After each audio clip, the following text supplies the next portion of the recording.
Punjabi radio USA ਦੇ ਨਾਲ।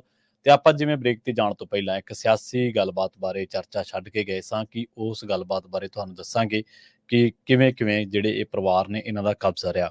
ਜਿਹੜੇ ਪ੍ਰਕਾਸ਼ ਸਿੰਘ ਬਾਦਲ ਨੇ ਉਹਨਾਂ ਦੇ ਵਿੱਚ ਇਹ ਕਿਹਾ ਜਾਂਦਾ ਕਿ ਉਹਨਾਂ ਦੇ ਵਿੱਚ ਸਿਆਸਤ ਨੂੰ ਸਮਝਣ ਦੀ ਜਿਹੜੀ ਸੂਝ-ਬੂਝ ਸੀ ਉਹ ਆਮ ਲੋਕਾਂ ਨਾਲੋਂ ਥੋੜ੍ਹੀ ਜ਼ਿਆਦਾ ਸੀ ਤੇ ਇਸ ਕਰਕੇ ਉਹ ਪਹਿਲਾਂ ਹੀ ਪਾਰਟੀ ਦੀ ਤੇ ਆਪਣੀ ਹਾਰ ਜਿੱਤ ਦਾ ਅੰਦਾਜ਼ਾ ਲਗਾ ਲੈਂਦੇ ਸੀ। ਪਰ ਇਹਦਾ ਮਤਲਬ ਇਹ ਨਹੀਂ ਸੀਗਾ ਕਿ ਉਹਨਾਂ ਨੂੰ ਹਾਰਾਂ ਨਹੀਂ ਮਿਲੀਆਂ, ਉਹ ਵੀ ਹਰੇ ਨੇ ਤੇ ਉਹਦੇ ਨਾਲ ਸੁਖਬੀਰ ਬਾਦਲ ਵੀ ਇੱਕ ਵਾਰੀ ਉਹਨਾਂ ਦੀ ਅਗਵਾਈ ਦੇ ਵਿੱਚ ਚੋਣ ਲੜੇ ਸੀ 1999 ਦੇ ਵਿੱਚ ਫਰੀਦਕੋਟ ਲੋਕ ਸਭਾ ਹਲਕੇ ਤੋਂ। ਉਦੋਂ ਵੀ ਸੁਖਬੀਰ ਸਿੰਘ ਬਾਦਲ ਵੀ ਹਾਰ ਗਏ ਸੀਗੇ। ਇਹ ਚਰਚਾ ਅੱਜ-ਕੱਲ੍ਹ ਚੱਲ ਰਹੀ ਹੈ ਕਿ ਸੁਖਬੀਰ ਬਾਦਲ ਚੋਣ ਲੜਨਗੇ। ਪਹਿਲੀ ਗੱਲ ਤਾਂ ਇੱਕ ਜਿਹੜਾ ਤੱਥ ਦਿੱਤਾ ਜਾ ਰਿਹਾ ਹੈ ਕਿ ਸੁਖਬੀਰ ਬਾਦਲ ਚੋਣ ਲੜਨੀ ਚਾਹੀਦੀ ਉਹਨਾਂ ਨੂੰ, ਕਿਉਂਕਿ ਪਾਰਟੀ ਰਿਵਾਈਵ ਹੋ ਸਕਦੀ ਹੈ ਗਿੱਦੜਬਾਹਾ ਬਾਈਪੋਲ ਤੋਂ, ਕਿਉਂਕਿ 1995 ਦੇ ਵਿੱਚ ਏਦਾਂ ਹੋ ਚੁੱਕਿਆ, ਇਸ ਤਰ੍ਹਾਂ ਹੋ ਚੁੱਕਿਆ। ਤਾਂ ਇੱਥੇ ਦੋ ਚੀਜ਼ਾਂ ਨੇ ਜਿਨ੍ਹਾਂ ਦੇ ਨਾਲ ਇਸ ਟਾਈਮ ਉਹਨਾਂ ਚੀਜ਼ਾਂ ਦੇ ਨਾਲ ਉਹ ਮੁਕਾਬਲਾ ਨਹੀਂ ਕੀਤਾ ਜਾ ਸਕਦਾ, ਕੰਪੈਰੀਜ਼ਨ ਨਹੀਂ ਕੀਤਾ ਜਾ ਸਕਦਾ। ਜਿਹੜੀ ਪਹਿਲੀ ਗੱਲ ਆ ਉਹ ਇਹ ਹੈ ਕਿ ਜੇਕਰ ਚੋਣ ਲੜ ਕੇ ਪਾਰਟੀ ਰਿਵਾਈਵ ਹੁੰਦੀ, ਅਕਾਲੀ ਦਲ ਨੇ ਰਿਵਾਈਵ ਹੋਣਾ ਹੁੰਦਾ, ਵਾਪਸੀ ਕਰਨੀ ਹੁੰਦੀ, ਤਾਂ ਬਠਿੰਡੇ ਦੀ ਚੋਣ ਉਹ ਜਿੱਤ ਹੀ ਚੁੱਕੇ ਨੇ। ਉਹਦੇ ਜਿਹੜੇ ਜਿੱਤ ਦੇ ਆਸਾਰ ਸੀਗੇ ਜਾਂ ਜਿੱਤ ਤੋਂ ਬਾਅਦ ਜੋ ਉਹਦੇ ਮਾਇਨੇ ਨੇ ਸਿਆਸੀ ਤੌਰ ਤੇ, ਉਹ ਕਿੰਨੇ ਕੁ ਅਕਾਲੀ ਦਲ ਦੇ ਲਈ ਲਾਹੇਵੰਦ ਨੇ। ਜੇਕਰ ਟੋਟਲ ਵੋਟ ਗਿਣ ਲਈਏ 16% ਵੋਟ ਚਾਹੀਦੀ ਹੈ ਜ਼ਮਾਨਤ ਬਚਾਉਣ ਵਾਸਤੇ। ਪੰਜਾਬ ਦੇ 13 ਹਲਕਿਆਂ ਦੇ ਵਿੱਚ ਅਕਾਲੀ ਦਲ ਦੀ ਜ਼ਮਾਨਤ ਜ਼ਬਤ ਹੈ ਜੇਕਰ ਟੋਟਲ ਸੀਟਾਂ ਨੂੰ ਕਾਊਂਟ ਕਰੀਏ। ਤੇ ਇਹਦੇ ਨਾਲ ਰਾਜਧਾਨੀ ਜਿਹਦੇ ਬਾਬਤ ਅਸੀਂ ਪੰਜਾਬੀ ਸੰਘਰਸ਼ ਕਰ ਰਹੇ ਸੀ, ਉੱਥੇ ਕੈਂਡੀਡੇਟ ਹੈ ਨਹੀਂ ਸੀ। ਜਲੰਧਰ ਦੇ ਵਿੱਚ ਇਹਨਾਂ ਨੇ ਕੈਂਡੀਡੇਟ ਵਾਪਸ ਲਿਆ। ਇਹ ਸੁਖਬੀਰ ਸਿੰਘ ਬਾਦਲ ਦੇ ਬਾਰੇ ਜੋ ਕਿਹਾ ਜਾ ਰਿਹਾ। ਤੇ ਦੂਜੀ ਜਿਹੜੀ ਮਿਸਾਲ ਹੈ ਕਿ 1995 ਦੇ ਵਿੱਚ ਵੀ ਤਾਂ ਪਾਰਟੀ ਫਿਰ ਜਿੱਤੀ ਬਾਈਪੋਲ ਜਦੋਂ ਬੇਅੰਤ ਦੀ ਸਰਕਾਰ ਸੀਗੀ, ਤੇ ਉਸ ਤੋਂ ਬਾਅਦ ਮਨਪ੍ਰੀਤ ਬਾਦਲ ਇੱਥੋਂ ਰਘਬੀਰ ਦੇ ਖਿਲਾਫ ਲੜ ਕੇ ਜਿੱਤਦੇ ਨੇ ਤੇ 97 ਦੇ ਵਿੱਚ ਫਿਰ ਪਾਰਟੀ ਸਰਕਾਰ ਬਣਾਉਂਦੀ ਹੈ, ਬਾਦਲ ਸਾਹਿਬ ਫਿਰ ਮੁੱਖ ਮੰਤਰੀ ਬਣਦੇ ਨੇ। ਤਾਂ ਇਹ ਜਿਹੜਾ ਤਰਕ ਆ ਉਹਦਾ ਜਿਹੜਾ ਕੰਪੈਰੀਜ਼ਨ ਆ ਉਹ ਇਸ ਕਰਕੇ ਸਹੀ ਫਿੱਟ ਨਹੀਂ ਬੈਠਦਾ ਕਿਉਂਕਿ ਉਸ ਸਮੇਂ ਪੰਜਾਬ ਦੇ ਵਿੱਚ ਇੱਕ ਹਨੇਰੀ ਵਗ ਰਹੀ ਸੀ ਜ਼ੁਲਮਾਂ ਦੀ। ਲੋਕ ਪੁਲਿਸ ਦੇ ਜ਼ੁਲਮ ਤੋਂ, ਲੋਕ ਸਰਕਾਰਾਂ ਦੇ ਜ਼ੁਲਮ ਤੋਂ ਤੰਗ ਆ ਚੁੱਕੇ ਸੀ। ਲੋਕਾਂ ਨੂੰ ਇਹ ਲੱਗਦਾ ਸੀ ਔਰ ਲੋਕਾਂ ਨੂੰ ਫੇਥ ਵੀ ਸੀਗਾ, ਵਿਸ਼ਵਾਸ ਵੀ ਸੀਗਾ, ਭਰੋਸਾ ਵੀ ਸੀਗਾ ਕਿ ਜੇਕਰ ਆਪਾਂ ਇਸ ਹਨੇਰੀ ਨੂੰ ਠੱਲ ਪਾਉਣੀ ਹੈ ਤੇ ਇਹਦੇ ਲਈ ਸਰਕਾਰ ਦਾ ਬਦਲਣਾ ਬਹੁਤ ਜ਼ਰੂਰੀ ਆ। ਕਿਉਂਕਿ ਬੇਅੰਤ ਸਿੰਘ ਦੇ ਬਾਰੇ, KPS ਗਿੱਲ ਦੇ ਬਾਰੇ ਜਾਂ ਹੋਰ ਚੀਜ਼ਾਂ ਲੋਕਾਂ ਦੇ ਬਾਰੇ, ਉਹਨਾਂ ਬਾਰੇ ਆਪਾਂ ਕਿੰਨੀ ਕੁ ਚਰਚਾ ਕਰਦੇ ਚੱਲੀਏ। ਕੋਈ ਪੰਜਾਬੀ ਅਜਿਹਾ ਨਹੀਂ ਹੈ ਜਿਨ੍ਹਾਂ ਨੂੰ ਉਹਨਾਂ ਦੇ ਕਿਰਦਾਰ ਦਾ ਨਾ ਪਤਾ ਹੋਵੇ ਜਾਂ ਜੋ ਉਹਨਾਂ ਨੇ ਉਹਨਾਂ ਸਮਿਆਂ ਦੇ ਵਿੱਚ ਉਹਨਾਂ ਲੋਕਾਂ ਨੇ ਕੀਤਾ ਪੰਜਾਬੀਆਂ ਦੇ ਨਾਲ, ਨੌਜਵਾਨਾਂ ਦੇ ਨਾਲ, ਉਹ ਕਿਸੇ ਤੋਂ ਲੁਕਿਆ ਛਿਪਿਆ ਨਹੀਂ ਹੈ। ਤਾਂ ਲੋਕਾਂ ਨੇ ਕਿਹਾ ਕਿ ਸਬਕ ਸਿਖਾਉਣ ਦਾ ਇੱਕ ਵੇਲਾ।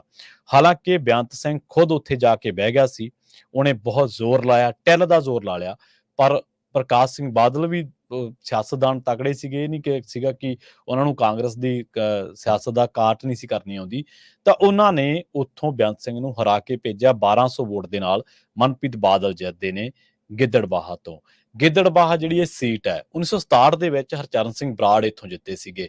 ਉਸ ਤੋਂ ਬਾਅਦ 69, 72, 77, 80, 85 ਪ੍ਰਕਾਸ਼ ਸਿੰਘ ਬਾਦਲ ਜਿੱਤਦੇ ਨੇ। 92 ਦੇ ਵਿੱਚ ਅਕਾਲੀ ਦਲ ਨੇ ਕਿਉਂਕਿ ਵੋਟਾਂ ਦਾ ਬਾਈਕਾਟ ਸੀਗਾ ਤੇ ਇੱਥੋਂ ਰਘਬੀਰ ਸਿੰਘ ਬਣਦੇ ਨੇ MLA ਕਾਂਗਰਸ ਤੋਂ। ਉਸ ਤੋਂ ਬਾਅਦ 95 ਦੀ ਬਾਈ ਇਲੈਕਸ਼ਨ ਦਾ ਜਿਹੜਾ ਆਪਾਂ ਜ਼ਿਕਰ ਕਰਕੇ ਹਟਿਆ, 97, 2002, 2007 ਮਨਪ੍ਰੀਤ ਬਾਦਲ 4 ਵਾਰੀ, ਪ੍ਰਕਾਸ਼ ਸਿੰਘ ਬਾਦਲ 5 ਵਾਰੀ, ਮਨਪ੍ਰੀਤ ਬਾਦਲ 4 ਵਾਰੀ। ਹਰਚਰਨ ਬਰਾੜ ਇੱਥੋਂ ਜਿੱਤੇ, ਉਹ ਮੁੱਖ ਮੰਤਰੀ ਬਣੇ 1996 ਦੇ ਵਿੱਚ। ਪ੍ਰਕਾਸ਼ ਸਿੰਘ ਬਾਦਲ ਇੱਥੋਂ ਜਿੱਤਦੇ ਰਹੇ, ਉਹ ਮੁੱਖ ਮੰਤਰੀ ਬਣੇ, 5 ਵਾਰੀ ਇੱਥੋਂ ਜਿੱਤੇ, 5 ਵਾਰੀ ਮੁੱਖ ਮੰਤਰੀ ਬਣੇ। ਮਨਪ੍ਰੀਤ ਬਾਦਲ ਇੱਥੋਂ 4 ਵਾਰੀ ਜਿੱਤੇ ਤੇ 2 ਵਾਰੀ ਉਹ ਫਾਈਨਾਂਸ ਮਿਨਿਸਟਰ ਬਣੇ ਤੇ 1 ਵਾਰੀ ਉਹ PPP ਦੇ ਪ੍ਰਧਾਨ ਬਣੇ। ਅਮਰਿੰਦਰ ਸਿੰਘ ਰਾਜਾ ਵੜਿੰਗ ਉਹ ਇੱਥੋਂ 3 ਵਾਰੀ ਜਿੱਤੇ, 12, 17 ਤੇ 22 ਦੇ ਵਿੱਚ।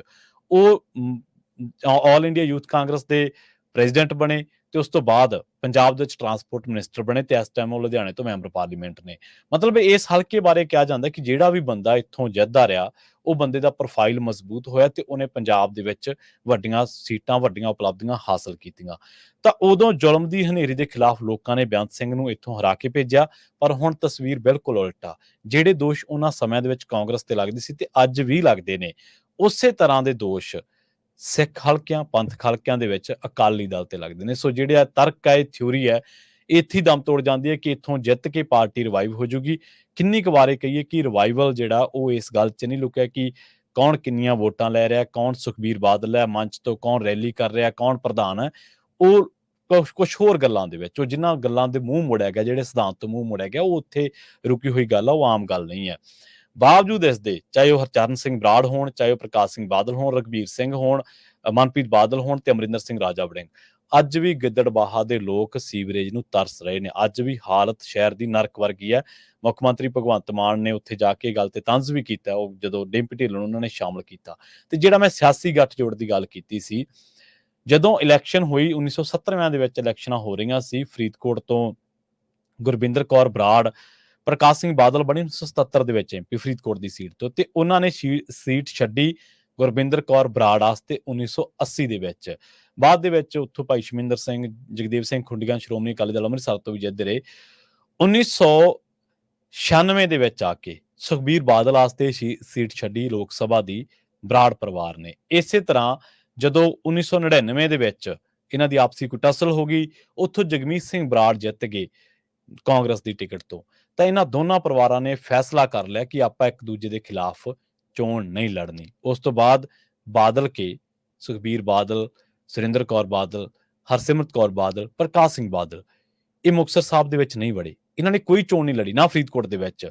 ਤੇ ਉਹਨਾਂ ਨੇ ਐਗਰੀਮੈਂਟ ਦੇ ਤਹਿਤ ਕਹਿ ਲਓ, ਉਹਨਾਂ ਨੇ ਜਾ ਕੇ ਲੰਬੀ ਦੇ ਵਿੱਚ ਜਾਂ ਕਦੇ ਮਲੋਟ ਦੇ ਵਿੱਚ ਕੋਈ ਪ੍ਰਚਾਰ ਨਹੀਂ ਕੀਤਾ ਕਿਸੇ ਕਾਂਗਰਸੀ ਕੈਂਡੀਡੇਟ ਵਾਸਤੇ।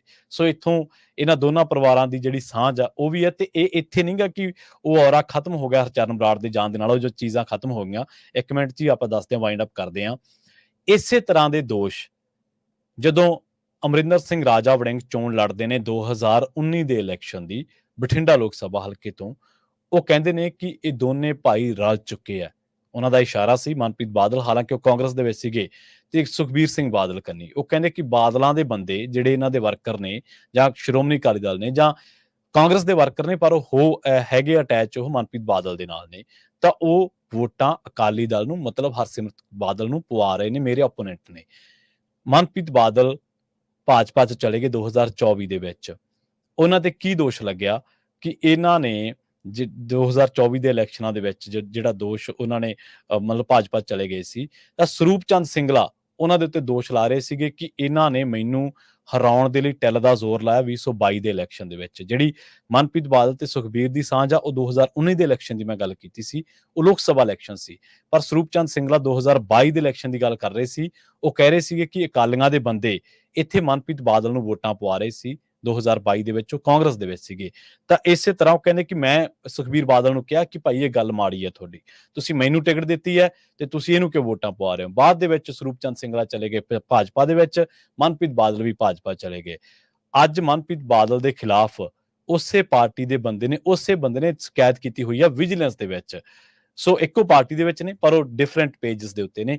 ਇਹ ਹਿਸਟਰੀ ਹੈ ਇਹਨਾਂ ਹਲਕਿਆਂ ਦੇ ਵਿੱਚ, ਜਾਂ ਇਹਨਾਂ ਹਲਕਿਆਂ ਦੇ ਵਿੱਚ ਜਿਹੜੇ ਆਪੋ ਆਪਣੇ ਦਾਅਵੇ ਕਰ ਰਹੇ ਨੇ।